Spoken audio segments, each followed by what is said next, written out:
Subscribe करें हमारे channel को आसान जिंदगी और इस बेल आइकन को प्रेस करें इसी तरह के और वीडियोस प्राप्त करने के लिए। नमस्कार, मैं शारदा पांडे आसान ज़िंदगी किसी एपिसोड में आपका स्वागत करती हूँ। आज मैं आपको बताऊंगी रक्षा सूत्र बांधना और रक्षा सूत्र के क्या क्या नियम हैं, कैसे करते हैं कैसे नहीं करते। सबसे पहले मैं आपको रक्षा सूत्र दिखाऊंगी कि रक्षा सूत्र 3 धागे का होता है और 3 कलर के होते हैं। विशेषतः लाल और पीला ही कलर होता है, कभी कभी सफ़ेद भी हो जाता है। तो रक्षा सूत्र कच्चे सूत का बनाया जाता है, यानी आसानी से आप बांध के जब तोड़ते हैं पंडित जी लोग तो आसानी से टूट जाता है। और जिसमें टेरिकाट मिश्रित होता है वो आराम से नहीं टूटता है। और वही जो टेरिकाट मिश्रित होता है वही जब हम बाती बनाते हैं, जब हम अखंड ज्योति का जला के दिखाए थे तो आप लोग कई बार कमेंट किए थे कि हम जब अखंड ज्योति में जलाए तो वो नहीं जला। तो वो नहीं जलेगा जिसमें टेरिकाट रहेगा, वही नहीं जलता है। अगर कच्चा सूत है, कच्चे सूत का मौली है, रक्षा सूत्र है, कलावा है, तो वो ज़रूर जलेगा। तो मैं आपको दिखाऊंगी कि रक्षा सूत्र कौन सा नहीं जलता और कच्चे धागे का ही रक्षा सूत्र का महत्व है। तो जब हम पूजा में कच्चे धागे का ही फेरी लगाते हैं वट वृक्ष में या कहीं भी, तो ये इसको वो सफ़ेद रहता है पर इसको लाल और पीले से कलर कर देते हैं, इसको कलावा बोलते हैं। तो मैं आपको दिखाऊंगी। सबसे पहले आप देखिए, ये धागा है, ये कलावा, ये तो जो पंडित जी लोग बांधते हैं तो आप इसको देखो, मैं दिखाती हूँ आपको। ऐसे ये टूट गया,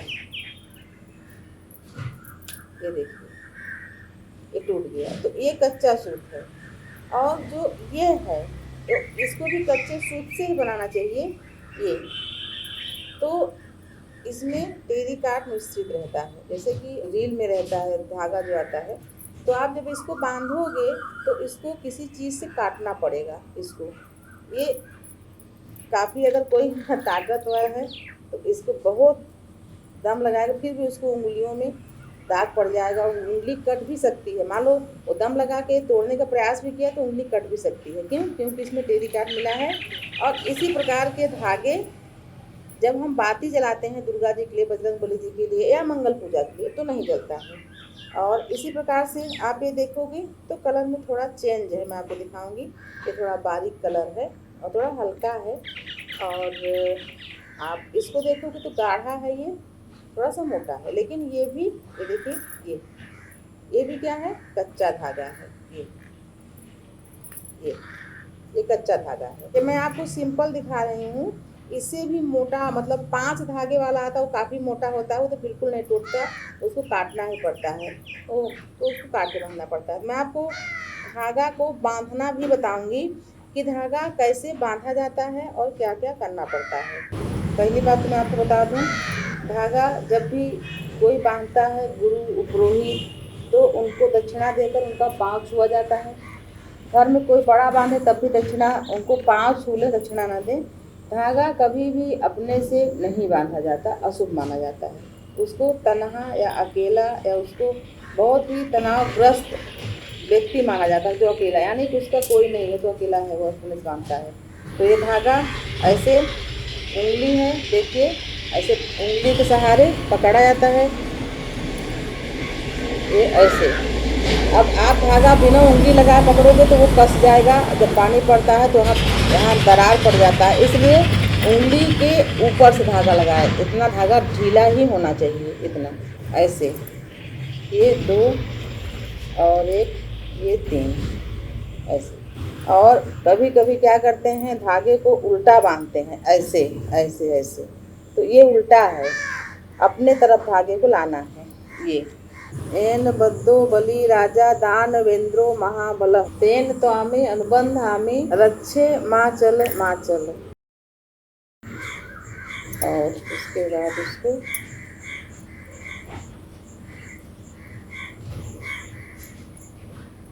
तीन उसमें गठान लगा देते हैं।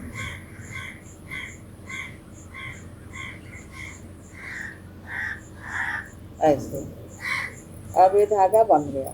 तो धागा बांधने का नियम होता है कि अगर आप पुराना धागा पहने हो तो उसको उतार के जल विसर्जन कर दो। बहुत सारे लोग बोलते हैं हमारे पास जल नहीं है, तो कहीं भी जैसे गमला है या कोई पेड़ पौधा है उसके नीचे दबा दो। धागे के ऊपर धागा, किसी किसी को देखो तो पूरा इतना हाथ भरा रहता है, धागे के ऊपर धागा, धागे के ऊपर धागा बांधते रहते हैं, तो वैसा नहीं करना चाहिए। तो हमने आपको धागा बांध के दिखा दिया। तो जब भी कोई सूतक पातक पड़ता है, तो जैसे कि मान लीजिए अपने घर में पड़ा या कहीं गए, तो पंडित जी लोग बताते हैं कि जो ताबीज होता है उस ताबीज को भी दूध और गंगा जल से धोया जाता है, और उसको धूप दीप दिखाने के बाद ही, और धागा, जिस धागा में वो ताबीज लगा हुआ होता है उस धागे को, यानी सूतक और पातक बीत जाने के बाद जो शुद्धिकरण होता है, तो उस धागे को बदल दिया जाता है। ताबीज को दूध और गंगा जल से धो के धूप दीप दिखाने के बाद पुनः उसको धारण किया जाता है। जब अपने घर में होता है तब, अगर हम बाहर जाते हैं किसी कारणवश सूतक और पातक में, तो ताबीज को निकाल देते हैं, नहीं तो उसका असर है वो कम हो जाता है। लेकिन घर में हम नहीं उतार सकते हैं, क्योंकि घर अपना ही है, घर में कहीं भी रखो तो अशुद्ध ही माना जाता है। इसलिए आप घर में पहने रहो, लेकिन कहीं जाते हो तो उसको उतार दो, या मान लो कहीं भूल से चले भी गए तब भी उसका घर में आके धागा बदल दो, ताबीज को गंगा जल और गाय के दूध से धो के पुनः दोबारा नहा के स्नान करके पहन सकते हो। मैं आपको बता रही हूँ कलावा बांधने का विधि, और कलावा कैसे बांधें, क्या करें क्या ना करें। पुरुष हमेशा दाहिने हाथ में कलावा बांधते हैं, रक्षा सूत्र, और कुंवारी लड़कियां भी दाहिने हाथ में बांध सकती हैं। वैवाहिक औरतें, महिलाएं बाएं हाथ में बांधती हैं कलावा को।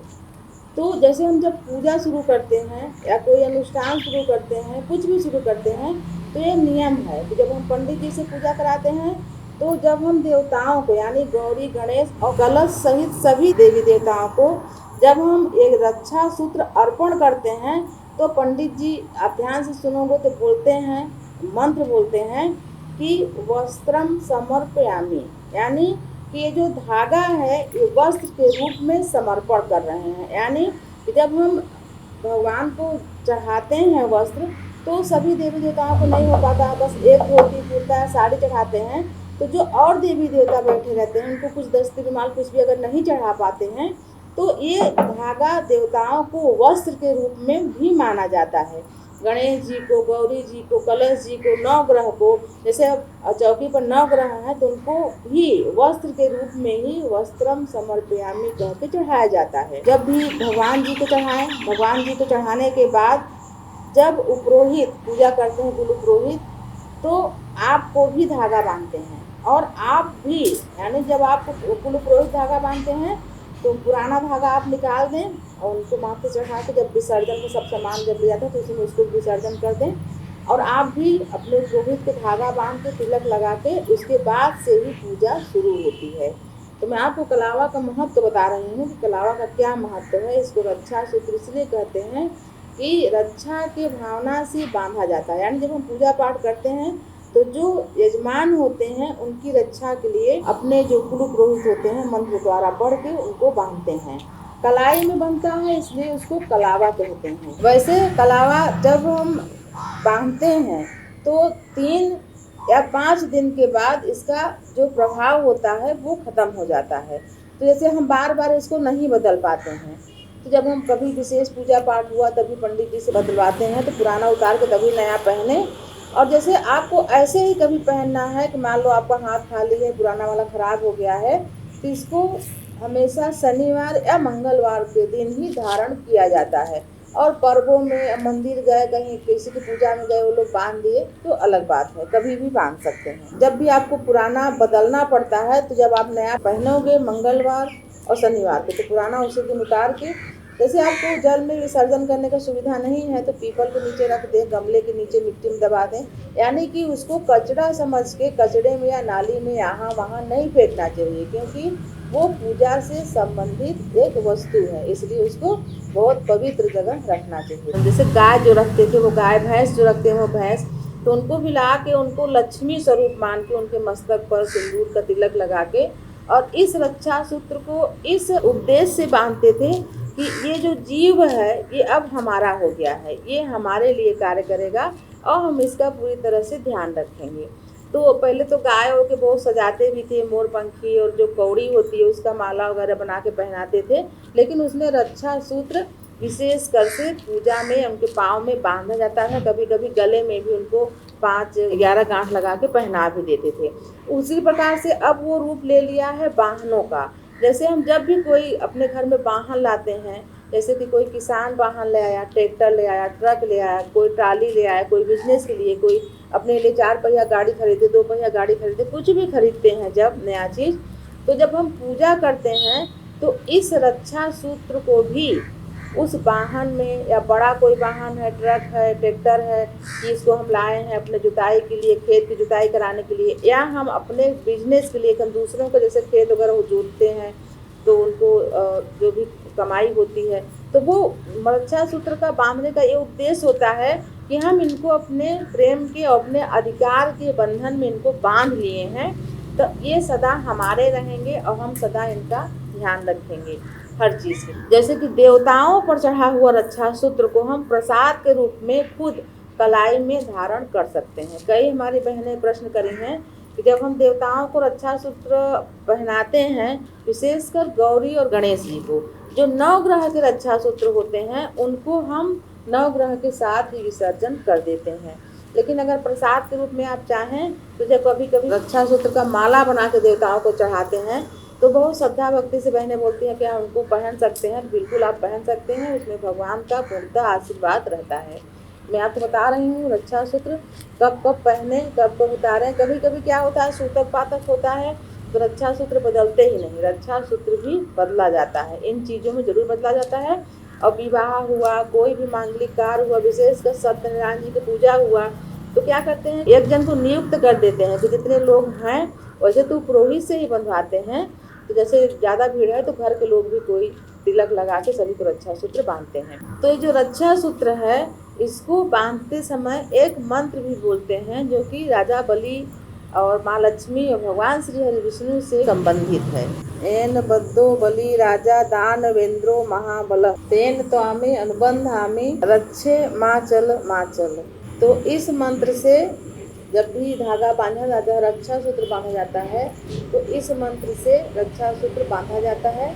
और आपको ये मंत्र लिख कर भी दे देंगे तो आपको आसानी हो जाएगा। जब भी बहनें रक्षा बांधती हैं, राखी बांधती, तब भी यही मंत्र बोलते हैं। तो माँ लक्ष्मी अपने पति भगवान श्री हरि विष्णु जी की रक्षा के लिए राजा बलि को भाई बनाई थी, उनको बांधी थी। तो मतलब ये रक्षा का एक स्नेह का बंधन होता है कि इनकी रक्षा हो, क्योंकि राजा बलि जो बाल बना लिए थे भगवान श्री हरि विष्णु जी को पाताल में, तो माता लक्ष्मी क्षमा प्रार्थना करके भाई बना के उनको वैकुंठ लोक में लाते हैं। तिलक वगैरह जब भी लगाते हैं, रक्षा सूत्र बांधते हैं, तो ये जो हाथ है, दायां है या बायां, तो मुट्ठी बंधी होनी चाहिए ऐसे, और ये मुट्ठी नीचे होनी चाहिए, ऐसे नहीं, ये मुट्ठी ऐसे होनी चाहिए। मुट्ठी बांध के और एक हाथ, यानी एक हाथ सिर में रहे, या सिर में कोई भी दस्ती रुमाल भी आप सिर में रख सकते हैं, तब रक्षा सूत्र बांधा जाता है। किसी के हाथ से उतारा गया रक्षा सूत्र अपने हाथ की कलाई में नहीं बांधना चाहिए। देवी देवताओं के साथ जब भी आप पूजा करें तो नंदी जी को भी रक्षा सूत्र पहनाएं। और जो भी आपका प्रश्न होगा तो उसका उत्तर भी मैं देती रहती हूँ, और जो आपकी जिज्ञासा होती है, जो आप जानना चाहते हैं, उसके लिए मैं वीडियो बनाती हूँ। तो रक्षा सूत्र का वीडियो बनाई हूँ, इसी तरह के वीडियो आगे भी मैं आपको दूंगी। आप हमारे साथ बने रहें, देखते रहें आसान जिंदगी। तब तक के लिए नमस्कार।